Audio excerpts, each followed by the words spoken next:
it look like up there? Is it leaking at all? I can't tell. Okay guys, back here in this bathroom slash laundry room that I was framing, and come to find out, we're low on our floor. I blame the mason, but you know, that's neither here nor there. So what we're doing is adding another layer 3/4, which is getting screwed down to make sure everything draws tight to the joists, and it is staying on layout, but it's being offset.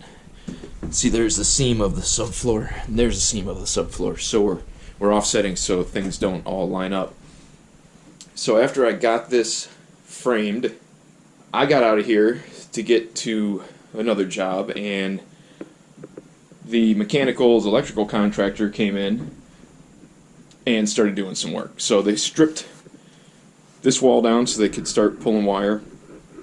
This is for electric dryer, I believe, that'll be going here. I also pulled this window, all the trim on the inside, got it plastic up for now.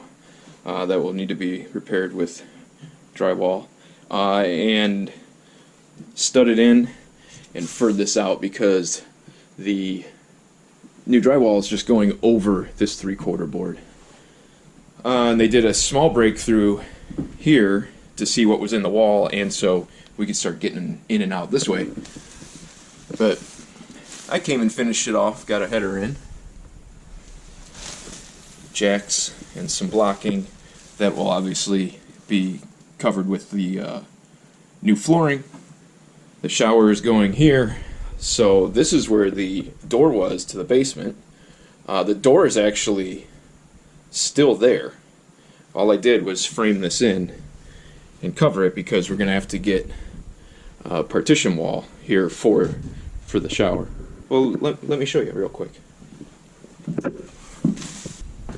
It's kind of dark in here, but here's what my thought is.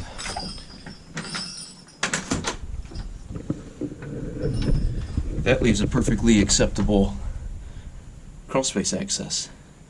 We can get some insulation on the door so when you close it, it'll stay insulated without any destruction in here. We'll have to see if that flies. If the inspector doesn't dig it, then we'll close this all up, plaster it in, and put an actual crawl space cover. I'm going to continue getting the second layer of flooring down, and then I'm going to kind of dry fit the tub. It lands somewhere in here. It lands somewhere in here, I think, so I'll have to put some blocks. And then I'm going to build the partition wall that goes on the other side of the shower. But I'm not going to install it. The other contractor said to leave it, and they're going to get everything done with the shower, and then they'll drop it in, and they'll put the wall in where it needs to be. Got the shower, it's dry fitted in here. Plumber said to leave it because they like to drill out, then they attach the drain and everything before they drop it in. Here's the partition wall, the shower wall, also dry fitted. Some blocking up top for nailers for drywall. So they'll move this out of the way, do what they need to do, drop everything back in, and attach all of it. Here is a pro tip. Figure out where the shower valve is going to go and make sure you space your studs on the other side of that. A lot of times there will be a 32-inch wall built, and a carpenter likes to drop a stud right at 16 inches, and that's right where the shower valve usually goes, and the plumbers hate that. So you try to think ahead for them and leave the spacing. So their shower valve will go right there.